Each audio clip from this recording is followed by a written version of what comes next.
In order to continue what we started last week, by the grace of Allah subhanahu wa ta'ala, we do have some certain points to cover about marriage, and then inshallah there'll be everything about that topic for now. First of all, as we said before, there is a linguistic terminology, there is a linguistic meaning for whatever term we're talking about, whatever word, whatever definition, and there is a shari'i or Islamic understanding of that. So the word zawaj or like marriage and we don't translate it as marriage, but zawaj or zawj is referring to things are like pretty much paired couple, any couple. So for example, if somebody's wearing uh, whatever couple of shoes, whatever, this is considered to be zawj in Arabic. So this is a pair of shoes. Hmm. And in Islam, it has another definition. It is a contract. So it is a aqd, it is a contract. And that contract, that contract allows you to do certain things. So we have some pillars for that contract, men and women. So those should be the pillars, right? And after writing or having that document or whatever contract you want to call it, then it will be halal for him and he will be halal for her as well. But what is the point of having this contract or having the marriage, first of all? Number one, building a family. That's one of the main purposes of marriage in Islam. And then when they build a family, they could build a family without having kids. But if they have kids, they will pretty much save the offspring or the descent of the Muslim nation, as we said before, and they will continue worship Allah subhanahu wa ta'ala till the end of the day. Right? So this is the definition of marriage from a linguistic perspective, from an Islamic perspective. Is that clear so far? No, We spoke about the hukum of zawaj pretty much last time, and we said in general it is a sunnah, but when it comes to each and every individual, we have a lot of things to talk about. So you can check the recording of that. Type. no. شكرا Somebody أستاذ. somebody might ask, what is the point of مشروعية الزواج? Like why marriage is permissible, first of all, even if it's not mustahab or recommended. Why is it something that we could actually do?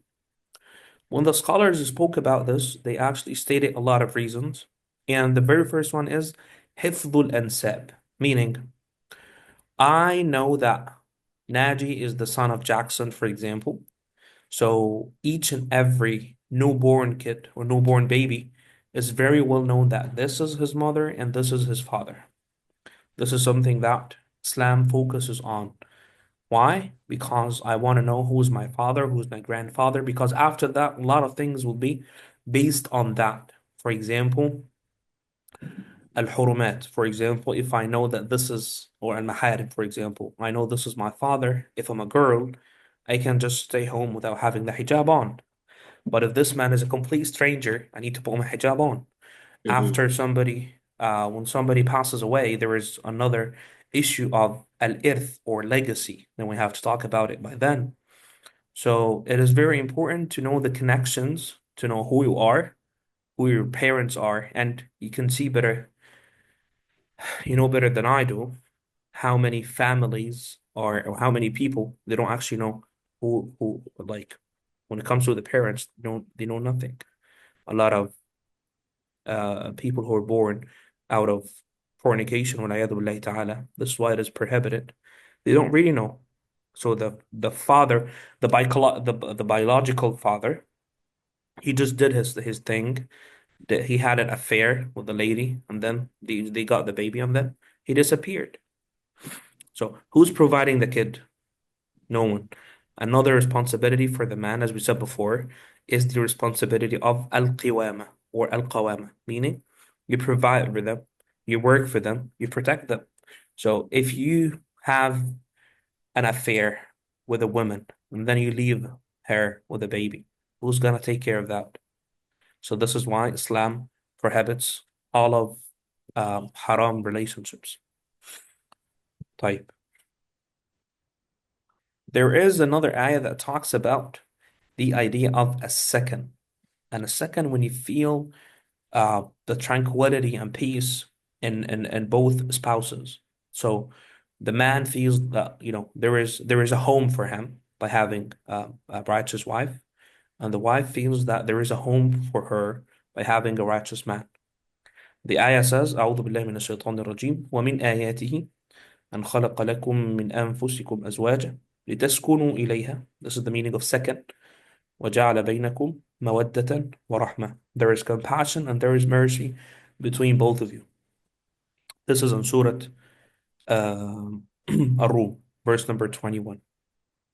Then, remember when we spoke about last time, there is a hadith in Sahih al-Bukhari when the Prophet ﷺ was calling the youngsters, يا معشر الشباب من استطاع منكم الباءة. We spoke about the word al-ba'a, which is like the ability, and we spoke about how the ability when it comes to marriage is divided into sexual ability, physical ability, financial ability, mental, and all kind of different abilities.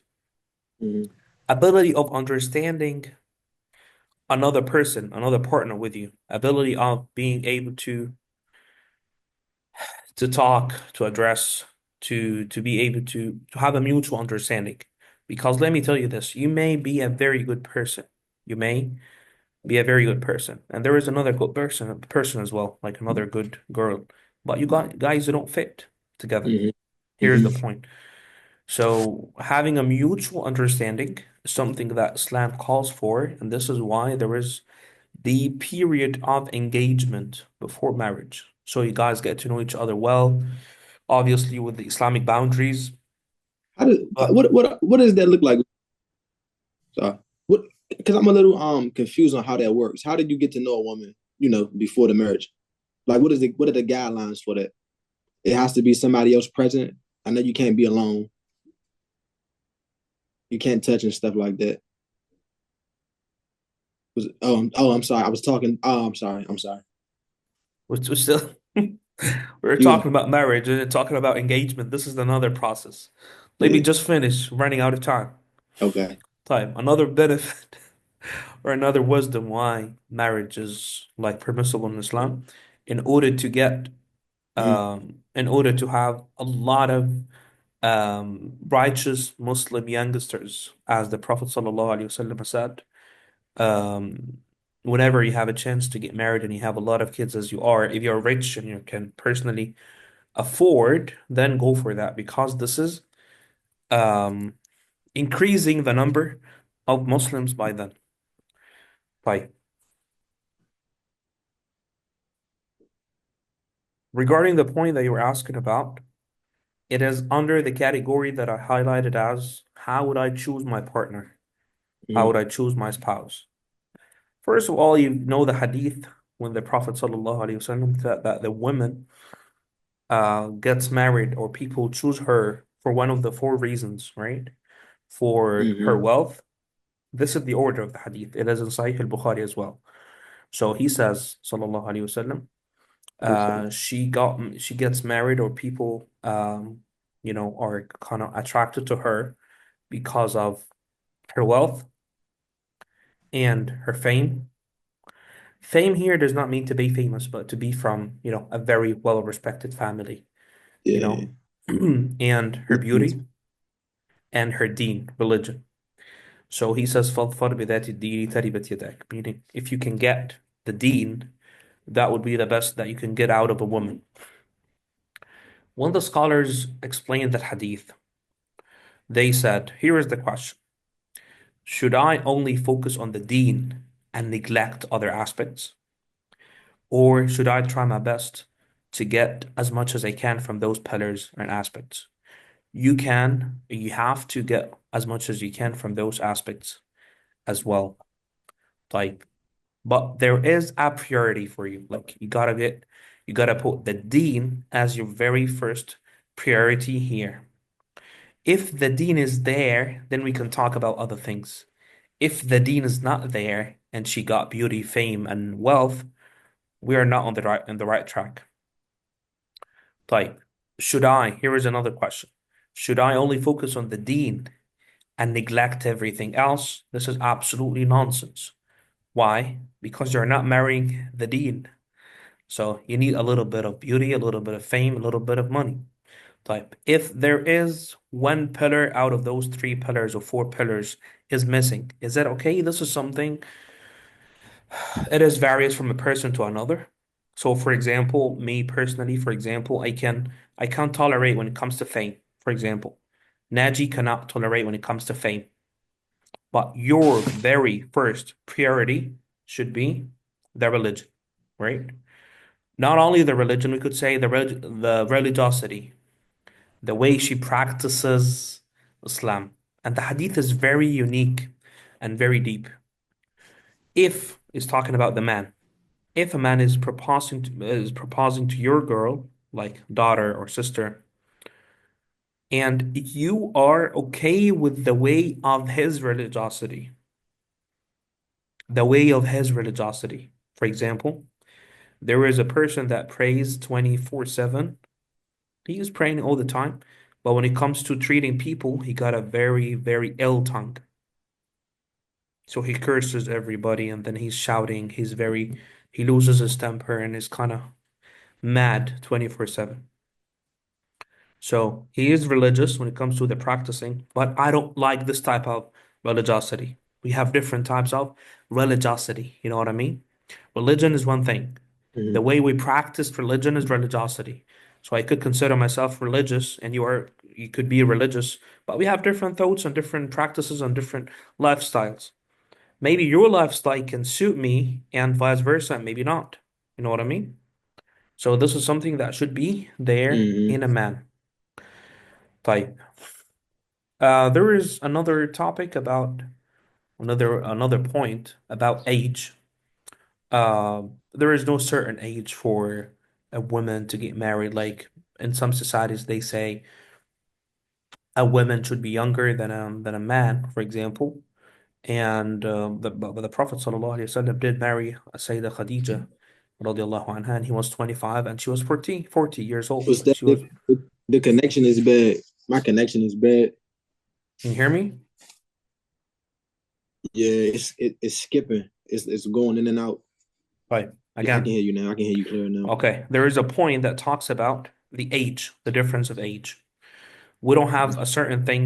a certain thing that says you gotta marry a woman that, or a lady or a girl that is considered to be younger than you, or you don't have to be older than her. But we say that the Prophet ﷺ did marry a Sayyidah Khadija radiallahu ta'ala anha, and she was 40 years old and he was only 25 years old. She was like 15 years older than him. But we say, according to some scholars, it's very um, recommended. I don't want to say go with the flow, but just follow what the society goes for in order to apply something that is called al-urf, the habits and the customs of people. Like, for example, in my society, in your society, for example, people got to know that this is the common sense that the man is a little bit older than a woman, right?